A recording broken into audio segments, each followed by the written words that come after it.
Okay. Okay, so this is the ins and outs of opening a B&B, a guest house, an Airbnb, a VRBO, anything like that, all comes under short-term rentals.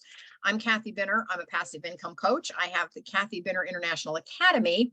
And one of the things that we do is this free meetup, and we will visit with a short-term rental operator, host, owner every single month. And I'm so excited to talk to Rebecca. So we're going to get over to Rebecca pretty soon because she's got some things that are a little different than what for folks that we normally talk to. So I'm excited to talk with her. And then I'm here with Adam. He is my co-host.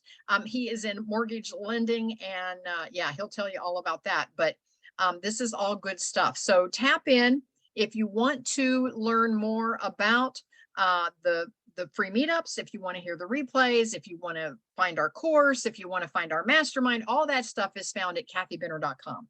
And so you can see my name here in my little Hollywood square.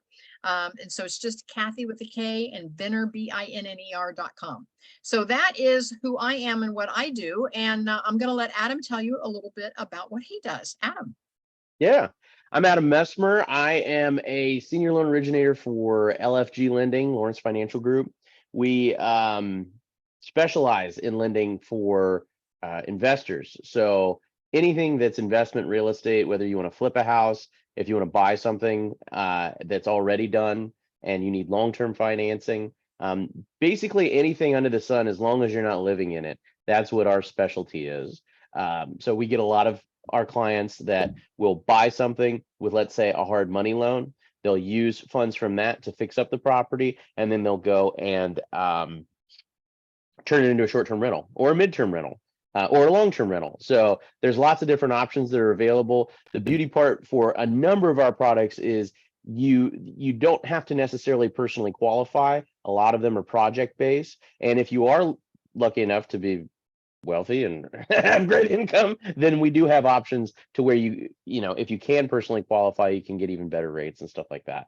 But in addition to that, I own a property that has been used as a short-term rental in the past. I am transitioning out of that into something different. What, I don't know yet, and maybe we could talk about that today. But yeah, that's my world.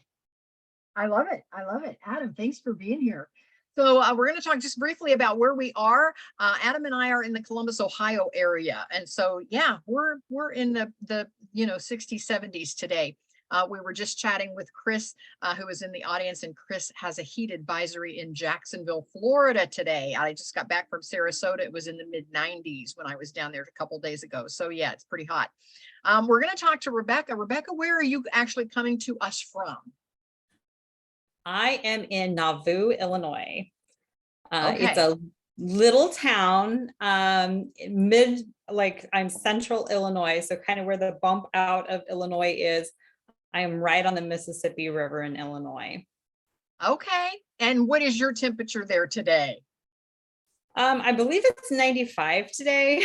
Oh gosh. How come in Ohio we're missing that? We're not getting anywhere near that here. That's crazy. Our high today was like 74, which part of it. Okay. Part of it is because we have an air quality alert too, although it's not like crazy. It's bad, but it's not like that bad. But I was looking at a map of the stuff coming down from Canada, and which is wild to see, like this animated thing. It looks like something's taking over like the whole continent. But I think it's because it blocked out the sun, which sounds real dramatic, but I think that's because I mean it's been kind of warm lately in general, and I don't know. It's my pure speculation. Yeah, because we are on an air advisory today, and it's been overcast all day. So Adam, you might be totally correct there, but we were in like the mid 70s, low to mid 70s today. So yeah, so I can't complain. Rebecca, I do not have a bio on you, so I am going to ask you, give us your background before you ever got into the short-term rental business. What was your background leading up to this?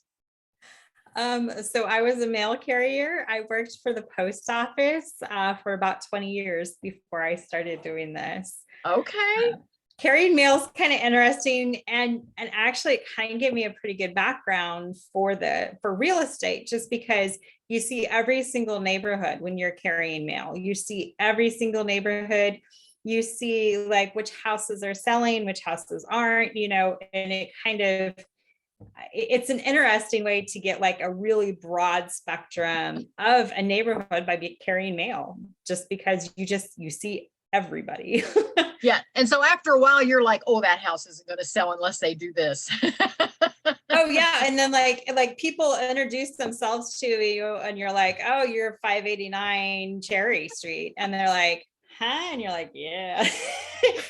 It gets them a little weirded out sometimes, because you know their name and you know their address, but you never actually met them in person. And so when they introduce yourself and you recognize their name and you right away know their address, that's Yeah. My daughter Jen was a mail carrier for a while. She was a substitute mail carrier. And yeah. So, yeah. And so she says, you get to know so much about people by the kind of mail they receive. Yes. I mean, it is, you know a lot, who's moving and who's moving when. And like I said, you can see like some of the neighborhoods that are turning over really fast and then others that aren't. And it's interesting. It's always interesting to see. And then you see like people that like are moving from far away and coming here, and the differences that they notice here and stuff. And the mail carrier is kind of like their first contact with the neighborhood. So yeah, I can see that. Yeah. Welcome, Michael. We have Michael in the audience. You can chat with us in the chat. The three of us are actually moderating and facilitating the meetup tonight. And so we have Chris and Michael in the audience so far. So feel free to tap in. And if you have any questions as we go along, just put them in the chat. Rebecca, what made you decide that you were going to do a short-term rental? Was this a house that you lived in first? Is it one that you bought purposely for a short-term rental? Give us a little bit of that background. Well, I didn't have a direct path. Okay. So neither do a ton of us. That's why your story is so interesting. Yes. Yeah. So my grandparents bought this property in 1979.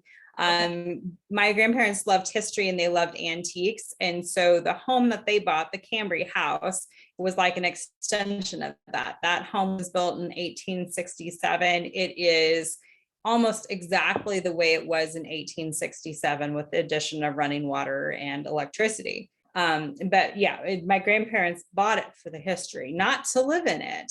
Even though you could, and you can, they did not buy it to live in it. They bought it for the history. So for them, it was a secondary home. And then it just so happens that on that property, there's like 30 acres, and then there's a cabin that sits right on the Mississippi River with a little bit of a beach. And so that we spent a lot of time at when we were kids. And I mean, like we spent a lot of time at this whole property period when we were kids. And this was just like a secondary dwelling for them, or secondary and third dwelling for them. And then like as an adult, I spent a lot of time with my kids out there. We would take vacations out there and spend time there. And then I actually lost my husband and my grandmother within a 2-week period. Oh, and yeah, Rebecca, it was, I'm so sorry. Wow. Oh, thank you. It was really rough. I cannot overstate how rough it was, but it was really rough. And so in the midst of that, they're dealing with my grandparents' estate and selling this property that I had loved, that my husband had loved, and my grandparents had loved, and I bought it. And just kind of like, I'm not really sure exactly how it happened, because it was in the middle of this weird grief haze, but somehow I found myself an owner of, a historic home that was built in the 1860s in a river cabin, and said, what am I going to do with this? So you bought it out of the estate? Yes, I did. I bought it out of the estate. Mm-hmm. Now, had they kept up on it, or when you bought it, was it needing a lot of stuff? They had kept up on it. The 3-bedroom house that sits on the top of the bluff, they'd been in a nursing home for about 6 years, so it hadn't had a whole lot of work to it very recently, but for the most part, my grandparents, they kept everything in excellent condition. The river cabin we had used ourselves over the last, 20 years. So that part we had done, we had done maintenance on that too. So, I mean, it Okay. was part of good bones and then some good maintenance. So there really wasn't a lot that I had to do to it, to either property. So I love it. So one of the questions is everybody says, how do you find the perfect property? Well, you simply bought this out of your grandparents' estate. And yeah. so it was the perfect property for you. Yeah, because- well, it was like I just wasn't going to lose anything else that year.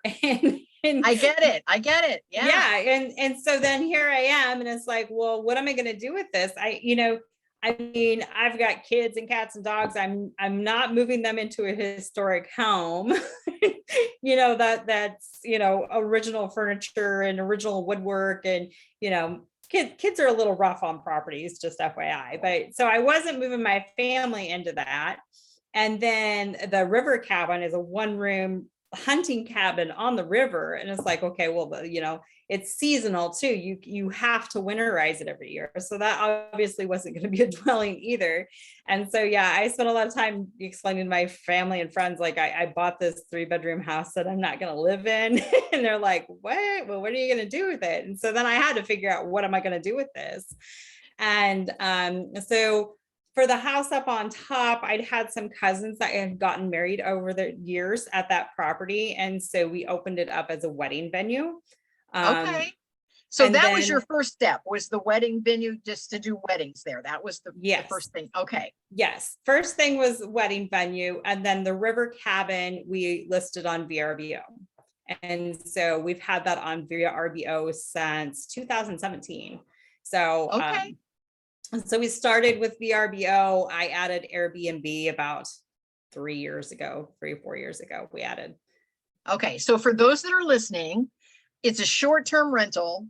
VRBO and Airbnb are simply online booking sites as a way to advertise your short-term rental. A lot of people say, I have an Airbnb. No, you have a short-term rental. You simply advertise it on Airbnb. And so Yes. just to clarify that for our listeners, we now have Chris, Malcolm, Michael, and V in the audience. So welcome. Throw in the chat where you're coming to us from. We already heard from Chris. Chris is Jacksonville, Florida. So let us know where the rest of you are coming to us from. Adam and I are the Columbus, Ohio area, and Rebecca is right on the Mississippi in Illinois. Wow, that's very exciting. Oh, V is Columbus, Ohio as well. Michael's Columbus. Oh, we got lots of neighbors with us today. So anyway, Thanks. Rebecca was just sharing that her grandparents passed away. Her husband passed away. She bought the grandparents' place out of the estate that came with a house and with a cabin that sits right on the Mississippi. She then put it on VRBO and later on Airbnb, and was already doing weddings there. So when did you decide to turn the house into a short-term rental? Well, so the house is kind of, I mean, I don't list that on the booking platforms. Okay. That one has to be booked for me because of the historic nature of the home. I want some control over who runs Okay. it. I'm not, Airbnb people are stupid. Look at Adam. Adam's like, yeah. They are. Yeah. And they just have, I hate to say it, but they just have no common sense. It's like renting to toddlers, basically. And so you just kind of have to say, anything you put into an Airbnb or VRBO short-term rental, you kind of, it's going to get destroyed. So I do have a comment about that. So I Yeah. picked mine up in December of 2019, right in time for the pandemic. And which actually worked out in our favor, and we did pretty well for a couple of years. But I mean, that thing was ran as a short-term rental for 3 years, and we went in it, and you'd think that somebody lived there for 20 years, like afterwards. Like, it is just really rough. I would say that one of the biggest ways to mitigate it is, one, have like somebody on ready to go on maintenance around the Yeah. clock, and Yeah. then have amazing cleaners. If you can do Yeah. those two things, then you can save your property. But yeah, I agree with you. Yeah. Yeah. It is, I view it as running to toddlers, because it's just, I mean, I I could tell you a lot of horror stories, but honestly, it's good. I like it because they're not they're very long. Mhm. Not there very long. They just, they're in and out. Even if they're a problem renter, they're only there for a couple days and then they're gone. So yeah, that's the river cabin. The house up on top, I am just not comfortable putting it on the booking platforms. So it is available for overnight stays, but they have to contact me directly. And then I added as a bonus to like my wedding couples, when they book the wedding venue, then they can stay overnight in the house too. So it's kind of like an Okay. added feature of the wedding venue, is that my typical booking is from Friday through Sunday at the wedding venue. So then they get 2 nights in the house. So that gives them like a whole wedding weekend where they can do like the rehearsal, the setup, and the cleanup. And that way they're not rushed coming in and out. So Okay, that's a good plan. Malcolm is from Baltimore, Maryland, also is a realtor. And V says, so you're saying don't rent out your basement? Now, V, just so you know, I rent out rooms in my house. I have an 1865 house in Canal Winchester, right outside of Columbus. And I actually rent it as the Caraway Guest House, if anyone wants to look that up. And I have 3 separate rooms, and I oftentimes will have 3 separate guests at the same time that don't know each other. And so it functions more like a guest house, and it works really well for me. And I get a lot of 1 and 2 and 3 night stays. I don't get a lot of really long stays. And so it's hard for somebody to really trash it in a couple of days. It's when they're right. there for a long time. Exactly. I bought another house in town. So I moved closer to my venue. Okay. And then I bought a house in town that has 2 more short-term rentals with it. So it's a 3-unit. I live in one, and then I rent out the other 2. So I have people upstairs, and I have people downstairs now, and then I live on the main floor. Okay. Now I do have a midterm rental. And so one of the things that I'm doing, and I'm just now doing it for a couple of times, so I'm not sure really how it's going to play out yet. I may decide in the future not to ever do that again. But right now I have a midterm rental. And so I showed it to 2 traveling nurses, and of course one took it, and the other one says, what am I going to do? And I said, there's other short-term rentals out there. And I said, off the top of my head, I said, I do have, room in my home, if you want to come and take a look at it. And so she's going to stay for 20 days. And so I don't normally do that. So I'll keep you posted. I'll let you know how that's going to work out at the other end. Yeah. Yeah. But anyway, cleaning, I think, is the key, and getting in there often. I think that's the key. Absolutely. I mean, you have to have a good cleaner that you trust, for one thing. And then 2, it's important for you as the owner to go in occasionally as well, because the cleaners are really good, but they don't always see things, And I get it.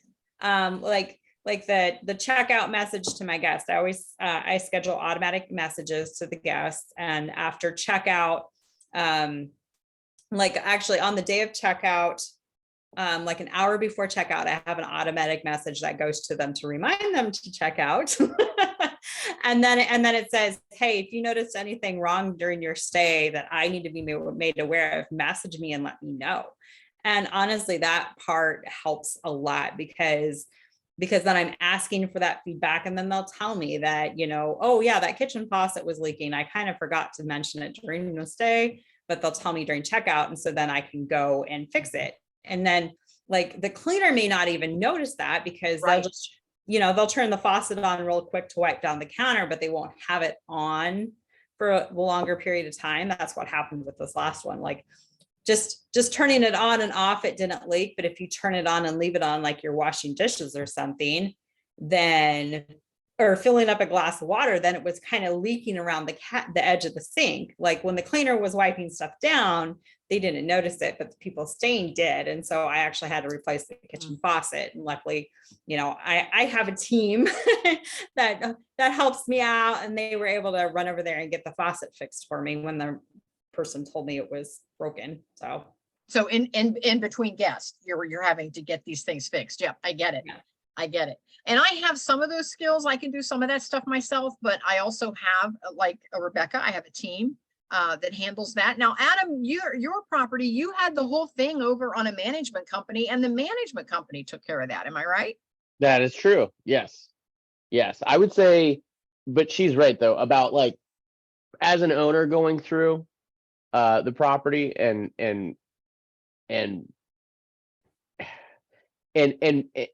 seeing the things that an owner would see or a guest would see, I think is different than what cleaners see, because cleaners, Absolutely.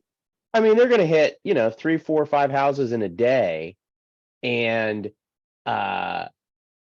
it's just easy to overlook, like the grease that builds up on the hood over the stove, or on the wall next to the stove, or under Right. this. I mean, all those little things that it's like, okay, if you're seeing it for the first time and it doesn't look like the pictures that they see online, I mean, that ends up being a really negative experience, I think, for a lot of people. Or they're hitting the highlights, but they're not like moving dressers or pulling out drawers and stuff like Yeah. that. I mean, Yes. they might do that occasionally, but they just don't think to do it every single clean. I Yeah. mean, like, I don't know, I read stories about people who hire these cleaners who do like a thorough deep clean every single time, but honestly, who has the time, and who has the money to pay the cleaner for that deep clean every single time? That's Exactly. Yeah.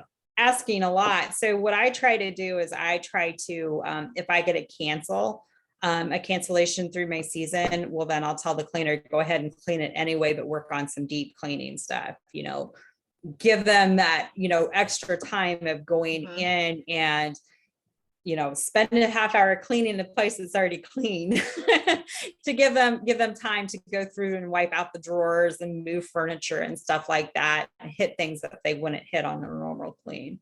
Totally. So that they have time. But Yep, I love that. That's a great idea. Now, did you have to figure out any zoning at all, or was there any kind of zoning hurdles you had to get over for our listeners? Because some of them they haven't even started with their first one yet. And so they're like, zoning, what does that mean? So did you have to deal with any zoning issues? For the first one, no. For the river cabin, it's out in the middle of nowhere. I mean, like, I cannot stress how out in the middle of nowhere this place is. Like, I get guests that call me and message me freaking out because they're lost a lot because it's so far out. So yeah, there's no zoning out there, so I didn't have to worry about that. Now, when I bought the place in town, yes, in town, it has to be in the commercial district in order for you to do it as short-term rental. So luckily, the home I bought here in town was already in the commercial district, because if you're not in the commercial district, you can't do it as short-term rental at all. Zoning is different everywhere. So check your zoning. Don't get tied up, especially if you're going to have a mortgage on a property and then discover you can't do what you want to do there. Malcolm says, so what about if you're doing a short-term rental out of town? How would you do it? So I actually originally lived 45 minutes away from my rental. So I was doing it remotely. And the way I did that was I made sure that my cleaner was local. Like I said, good cleaners are worth their weight in gold. And so if there was something that they needed to check on, or a guest they needed to check on, I would message them, and the cleaner would run out and take care of it for me. I also had maintenance people that were close that could do a quick maintenance and stuff. And then, like I said, I tried to get out there like once a month or something like that. Every once in a while, the cleaner schedule, my schedule didn't, the cleaner schedule didn't mesh. And so I would have to go do a clean. And I honestly like being forced to go do a clean, because then I get to spend time in that property. And then I book stays for myself there through the year too, just so I can use it. I mean, that's why I bought it, so I could use it. Yeah. So, but staying in the rental yourself gives you just like a whole different perspective of that rental, because then, you know, when you're cooking in that kitchen, then you notice what's missing, you know, oh, I don't have a pot holder to get stuff out of the oven, or you turned on the oven and it smelled funny, but you know, the cleaner may not always catch that sort of stuff because they're not going to turn on an oven every single time or at every single turn, you know, but you, when you're in the space and using it. So I tried to stay, the seasonal cabin, I try to be the very first stay of the year, just because there's so many kinks to be worked out when you're reopening it up after it's being winterized. And then I try to do one more stay midsummer, just to kind of see how things are wearing in there, because there is a lot of wear and tear for a short-term rental. There is. Yeah, I get it. I get it. One of the things that I want to mention is check the doors. When I clean, even in my home where I have the 3 rooms and they're all, you know, we're a guest house, so I have maybe 3 different guests. Sometimes because I do my own cleaning, because it's right here in my own house, and I'll go in and I'll clean the bathrooms and I'll do the coffee station and I'll change the bed linens and I'll run the sweeper and I'll dust and I'll make sure the blinds, but I don't go in the bathroom and shut the door. I go in the bathroom to clean the bathroom and then I leave. And then a couple of times folks are like, you know, that bathroom door didn't latch because it's an old house, 1865. Yeah. And I'm like, I need to start checking that. When I clean the bathrooms, I need to actually shut the door and make sure that the door's latched, that the house hasn't settled just enough that needs adjusted. Every home and every rental has its little quirks. And, you know, I mean, as an owner, you know, the little quirks, but your guests aren't. And so like some of those type of things, it's important to put in the listing or in the check-in instructions, the little quirky things, just so that they're not freaked out. Yep, I get it. Brandon says he downloaded the air DNA data. He said it looks a little unbelievable to him. It looks a little bit overly optimistic. And so, gosh, here's the formula. I have not had good luck. I personally have not had good luck with air DNA, mainly because my area is a really strange area. I am out in the middle of nowhere. I'm like small town, central Illinois. So I'm like 4 hours south of Chicago, 3 hours north of St. Louis. So I'm not really next to a major city.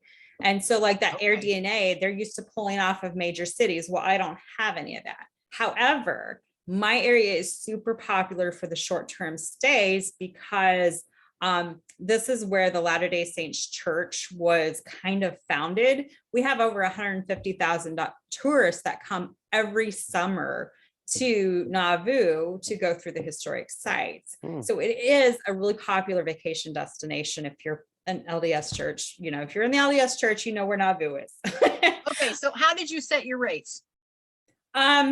I looked at other rentals. So like I pulled up, I go to Airbnb and VRBO, and I look at other rentals in my area and what they're going for. And then I kind of compare like what I have versus what they have. So like my 1-room cabin on the river, like it's bare bones out there. You know, it's an awesome place. Like I said, it's right on the Mississippi with a beach, but it's a 1-room hunting cabin. I don't have washer and dryer. I mean, it's pretty bare bones. So that one, like I said, I looked at what some of the other places were charging, but they had like 3 bedrooms, washer and dryer and stuff. And so I put mine lower than that, just because I found that if I charge more, the more people that expect out of my place. Like they expect it to be the Taj Mahal if you're charging like $150, $200 a night. And I'm not, you know? Okay. Yeah. So you have to look at your market that you're actually in, or where the property is located. Look at that market. So that's the answer to Brandon, is look at the Yeah. market where the properties are actually located and And see. that's what other Air people are DNA is getting. supposed to be doing for you. Air DNA is supposed to be putting it into an algorithm that does that. Bigger metro areas, I am sure it works out really well, but if you're not in like a big metro area, the numbers are jacked. And like I said, they're trying to charge like the highest dollar amount. But again, if your place isn't like pristine and perfect, if you're charging that higher dollar amount, your reviews are going to be rank. I mean, they're just going to be bad because the people expect a lot when you're charging a lot. Now, I'm going to give you a formula for those of you that are listening. If you're going to buy something where you're going to have a mortgage, you have to make sure your numbers work. And here is the formula. Find out on the property that you're looking at what it could rent for long term. Come up with that long-term number. Find out the market that the property is located in and what are other long-term rentals going for somebody that's going to just live there all year round. What would they be willing to pay for the number of bedrooms, et cetera, that you have in the house that you're purchasing? Make sure that if the bottom drops out, because let me tell you, when COVID came through, everybody's events got canceled. And so a ton of folks canceled their stays all over the place. And all of the online booking sites allowed that to happen with no penalty because, as a matter of fact, it was even illegal to travel there for a while, unless you were, in the medical profession or something, and your travel was a necessity. And there was a list of what was considered necessities. And so make sure if you're going to have a mortgage on something that you can handle it, even if you're not getting a short-term rental amount. So just know that you have to look at what long-term rental will bring in, especially if you're going to have a mortgage on that property. And so from there, midterm brings in about twice what a long-term rental would bring in, and a short-term brings in about 4 times what a long-term rental would bring in. But keep in mind, the more you make, the more work it's going to be, because the more turnover you're going to have to either pay cleaners or you're going to have to do the cleaning. And so it's going to be either more expenses or more work. And so just make sure that you have that formula in the back of your mind, that you can handle it even if you have to long-term rent that. You always have to have a plan B if you're going to do short-term or midterm rentals. You have to have a plan B. Okay, so I can't stress that enough. Now, Rebecca, how do you get your bookings? Is it just through VRBO and Airbnb? And then, of course, for the house with the weddings, people contact you direct. You have a website, that sort of thing? Yeah, I have a website. So I have 3 properties currently on Airbnb and VRBO. And again, those are booking platforms that actually advertise for you. Like my river cabin, they wrote a whole article. I didn't even know it. They pulled all the information from the listing and wrote a whole article. One of my sisters-in-law shared it with me. She's like, "Oh, hey, look back in." I'm like, "Oh, wow, that's great." I'm glad somebody wrote an article, but it would have been nice to know they'd done it. But anyway, I still don't even know if it was Airbnb or VRBO that did that. I don't know. Okay. So there's that. And then I joined the Chamber of Commerce here in town, so I could be listed on their site and listed as a lodging there. I also have my own website. And again, that's all my lodgings and stuff are listed on my website. The wedding venue is again a direct booking rental through me. They have to message me through the website to contact me to book. So very nice. Brandon wants to know if he switches to long-term, how big of a deal is it going to be to switch back to short-term? Brandon, if you have long-term, my guess is it's whatever your lease agreement says. If you are just doing it as a stopgap measure, I would probably do long-term on a month-to-month. That way you only have to give them a 30-day notice if you want your property back. I would say it's kind of hard to switch back and forth. Yes. Because for the short-term rental, you have to have all the furnishings, you have to have furniture, all the plates and dishes and pots and pans, and you have to have all that stuff. For a long-term rental, they're coming in with their own stuff. It's a blank slate that you're renting to them. So to switch back and forth from that is really, really hard. You have to like store all that stuff or trust that your long-term renter is going to take good care of that stuff. Which They're isn't not. going to happen. Yeah, yeah. No, They're I not. agree. The longer they're there, the muddier it gets on what was there, what wasn't there, what was theirs, what was yours. And so, yeah, my long-term rentals, they bring all their own things. My short-term, I supply everything. So yes, it is tough to switch back and forth. I'm just saying that if you get to the place where you're just not getting bookings and you need a plan B, always make sure that your numbers work as a long-term rental if you need to go that route. Right. I And personally like would when I was at the bank trying to get the loan for my home here, like I only pitched them like 10 nights a month that I'd be booked. Because 10 nights a month is kind of like not a lot. I can book 10 nights a month.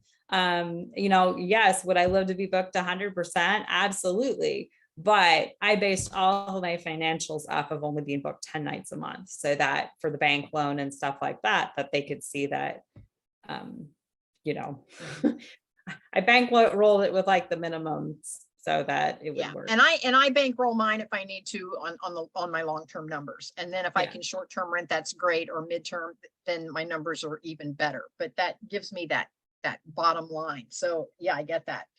Describe to us,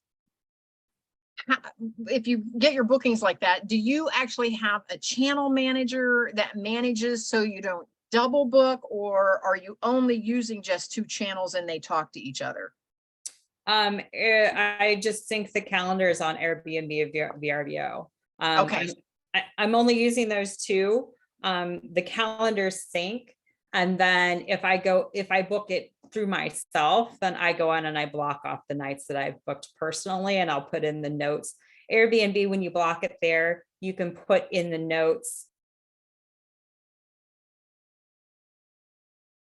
Oh, we lost your audio. We lost her. I think we lost her. Yeah. Rebecca, come back. Oh, bummer. Yeah, we lost her audio and then we lost her altogether. So yeah, she was talking about her the fact that her 2 bookings, and I'll watch for her to come in again. But she was talking about her 2 bookings, her 2 booking sites talk to each other. I'm actually using a channel manager, which is a third-party software program, and I can connect my Airbnb, my VRBO. I can connect all those different channels, and I also have Booking.com and Expedia and Hotels.com, and so I can connect all of them to a channel manager, and I'm only looking at one channel, and then it pushes backwards to all those other channels, so I don't get double booking. So that's how that works for me. Yeah. Now, That's Adam, the way to do it.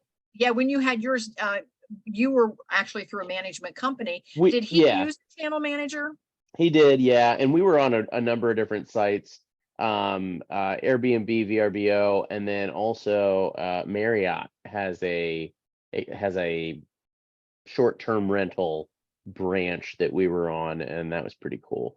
But I think you need to do that, because otherwise, I mean, how are you gonna, if you're listed on multiple sites, I don't see how that could how you could even manage that manually. Yeah, it would be too difficult.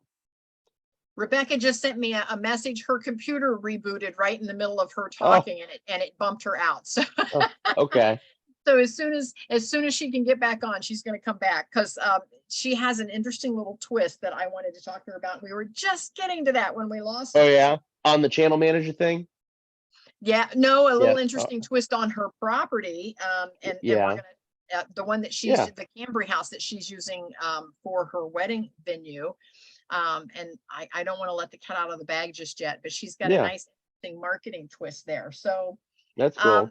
Well, let's talk about me. So I think I told you I had this short-term rental. We ran it for a few years and it was great.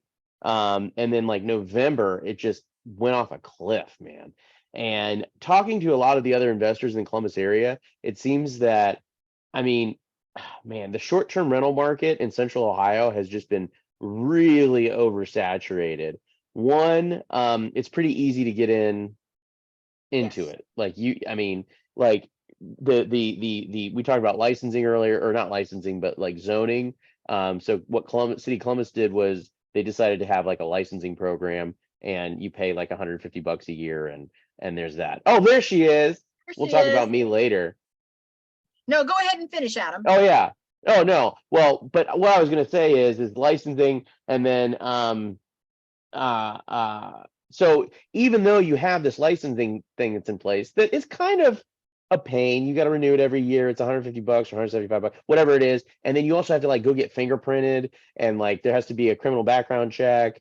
And if you need to expedite it, then it has to be done like in person at this one office location in an inconvenient part of town, all these different things. Anyways, so what a lot of people have decided to do is just forego any kind of licensing, and they're just running the risk and doing these short-term rentals on whatever. And so what has happened is there's just this huge influx of stuff. So unless you have something like really special about your place, it's just not getting picked up. And I mean, my place is nice, but it wasn't like Instagrammable or anything. And I think that was the challenge that we saw, and what a challenge that a lot of other investors are seeing right now in that space. Now, Brandon wants to know, Adam, since you used a property management company, Yeah. what all did they provide? Because Brandon Everything. says he said he's not very handy. Did Oh, they yeah. provide the maintenance, the cleaning? What all did they provide? Everything. So they would, so they did all the guest interactions. They furnished the place. I mean, I paid for the furnishings, but they basically gave me a spreadsheet, and they said, hey, here's a list of stuff that we're going to put in here, and this is the cost. And, you know, they billed me for it. I paid it with a credit card, and they had guys to receive Amazon boxes and undo and put everything in there. And it was great. It was awesome. And so you just got to check it at the end of each month. You know, once Correct. they subtracted out their costs, their fees, whatever they had to replace or fix or clean or whatever, and then you just got to check for whatever your profit was. That's correct. Yes. Yeah. Okay. Yeah. It was very easy. And I highly recommend it. I mean, if you're in a spot that's going to get a lot of traffic, and you know you've got the margins to support it, I was paying about 25% of my gross revenue plus, and then the cleaning fees were just a pass through.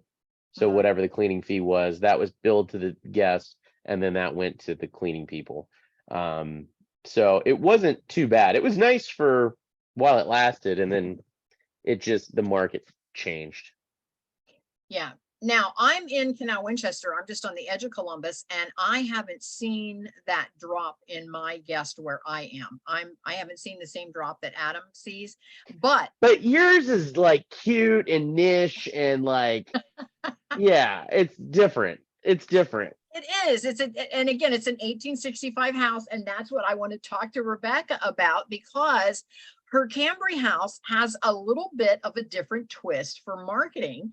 And I didn't let the cat out of the bag yet, Rebecca. I waited for you to come back on. Tell us what's different about your historical house. Oh, you're on mute. You're on mute. You're on mute. Muted. There you go. There you go. Now, Okay. can you hear me now? Yes. Tell us what's different. I own a haunted wedding venue. Look at Adam. Haunted. Tell me more. Yeah. So I host my own ghost tours at the farm. I have a paranormal team that comes out and helps people look for ghosts while they're at my wedding venue. And then paranormal teams can come out and rent it for overnights. I actually am booked every weekend for the next month at the farm for paranormal overnights, people looking for ghosts. That's awesome. Yeah, it's pretty cool. It's a lot of fun if you're into that. Yes. Brandon says he's coming for a tour. Come on over. Okay. V says, nobody I know in my investment club is complaining about numbers. You have to be observant if you're going to short-term rent. Yeah, I get that. Yeah. I'm not complaining about my numbers. And again, I think it's just each area is a little different. Each house is a little different. Again, Columbus is kind of saturated. I get that. Yeah, I get that. Yeah. Oh, she's talking about the location. Absolutely.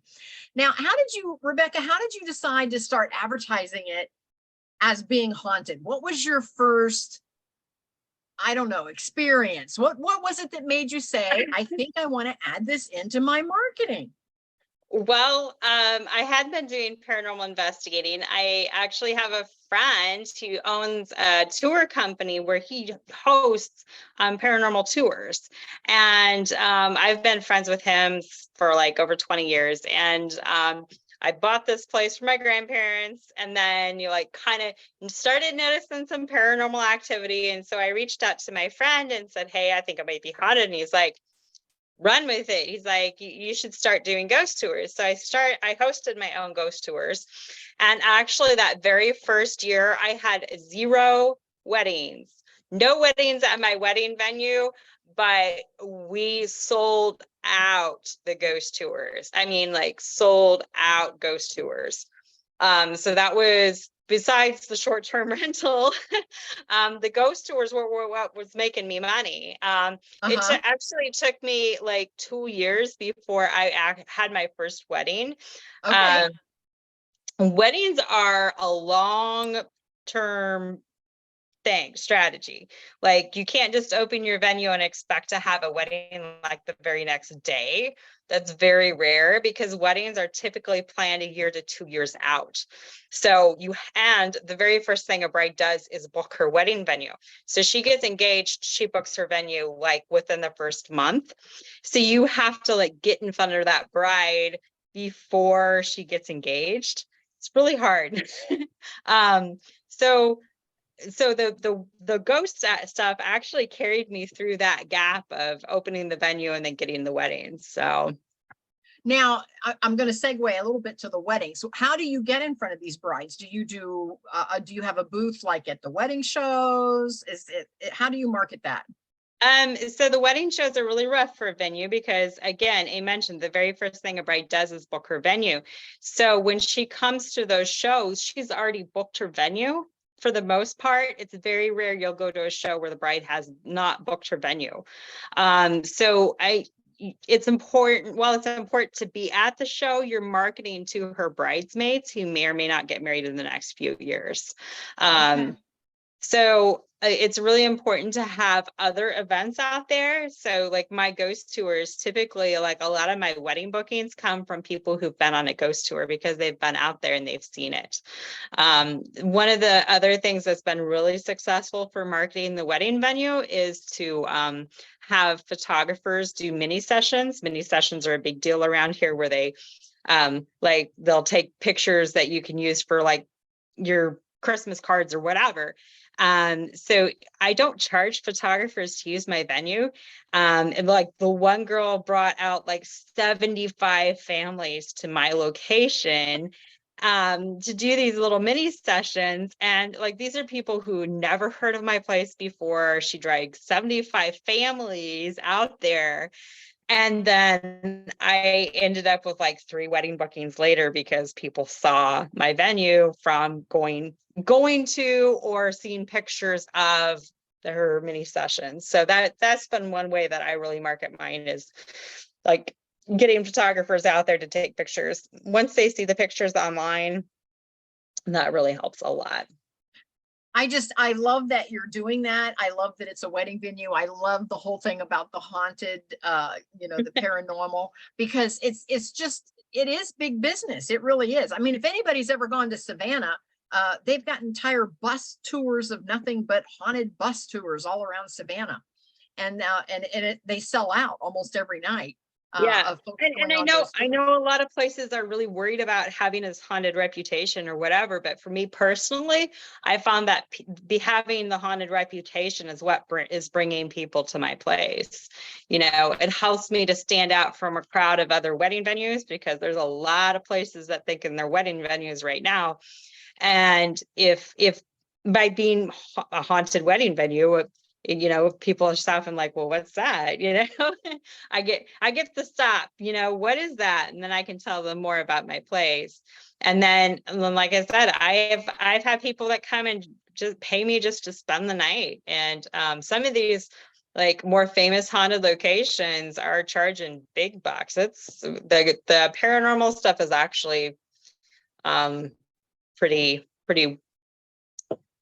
cashy deal. So, any like TV spots, anybody want to like put you on any of the paranormal shows and come through your property? Have you gotten any calls like that? I've gotten a few. I haven't been on TV yet, but I've been on several of the YouTube channels. So Okay. I'm working on the TV spot.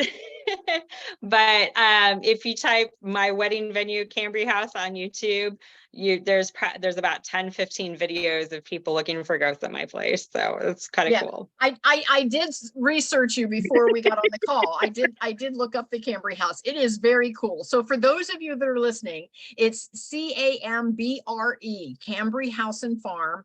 Look that up, and you can find her on YouTube. You can find her website. Check it out. What I didn't know was that the cabin was right there on the same property. I thought it was a whole separate location. But then you do have other short-term rentals that are a separate location, and those are on Airbnb and VRBO. So yeah. Okay. So questions from the audience. Adam, anything you want to ask, especially about this this haunted marketing? I think that's pretty cool.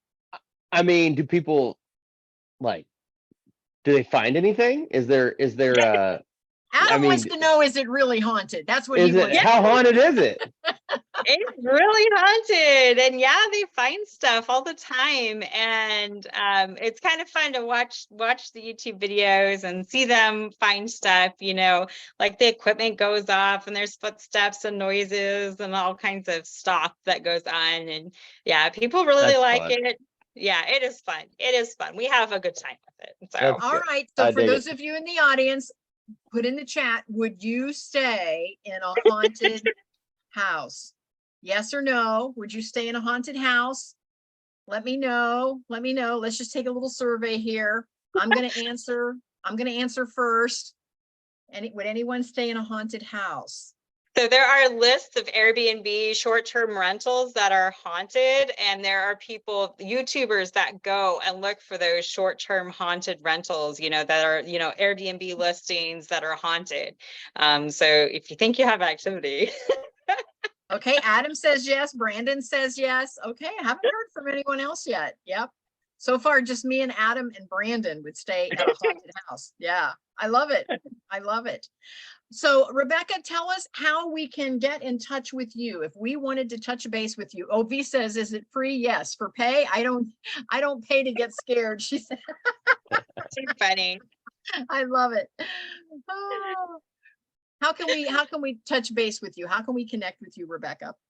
So I'm Cambre House pretty much everywhere. So CAMBRE. So CambreHouse.com, Cambre.House on Instagram, and Cambre House on Facebook. And I'm Cambre House on TikTok too. So you can watch some of my ghost videos on TikTok. And then I do a lot of storytelling on TikTok where I tell the story of the location because, there's a lot of history out there. And so it's kind of nice to be able to tell them.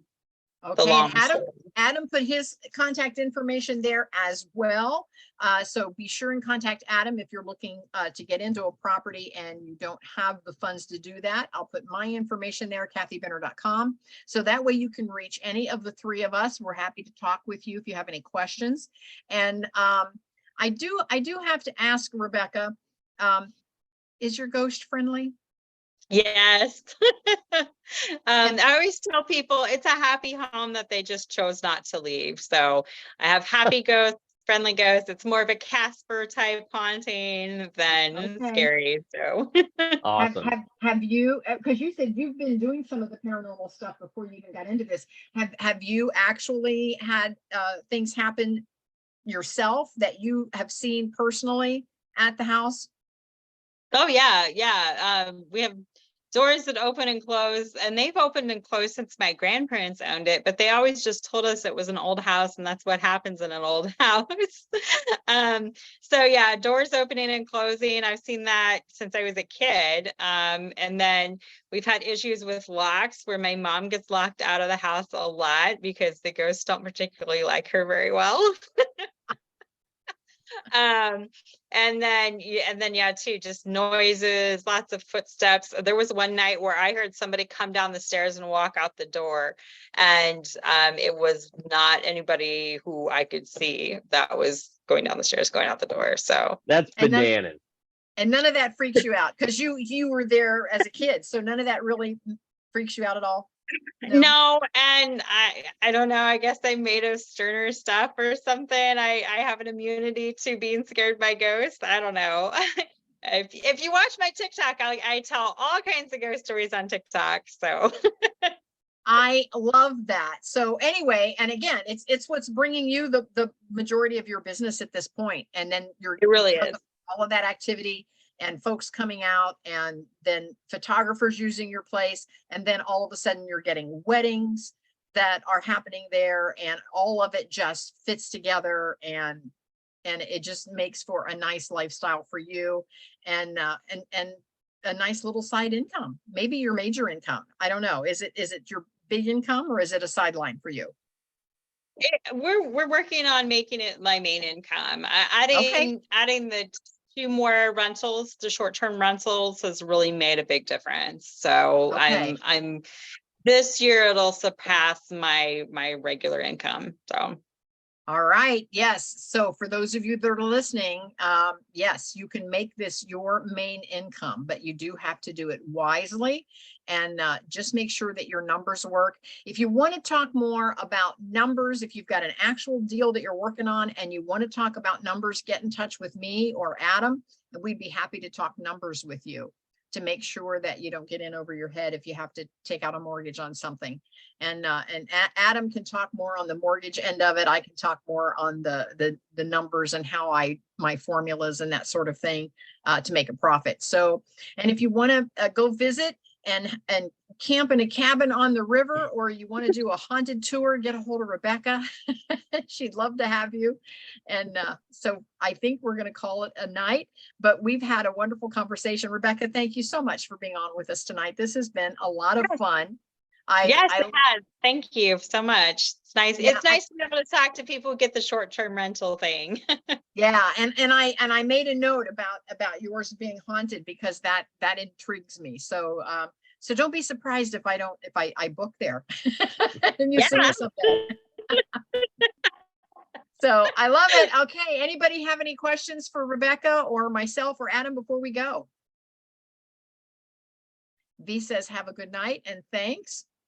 And I just want to say thanks to everybody that's in the audience. We have Chris and Malcolm and Michael, Stephanie and V. Thank you so much for being with us. I am recording. We're going to put the recording over at kathybinner.com. You can scroll down, go to the free meetups and find all the replays, and you'll find this replay there as well. So we will see everyone next month. Be sure and join us. It's the same actual Zoom code every single month. I don't change the code. It's the 4th Tuesday of every month at 6:00 p.m. Eastern time. Mark your calendar. We get to talk to a different short-term rental owner every single month. So come and see us next month as well. See everybody next time. Bye.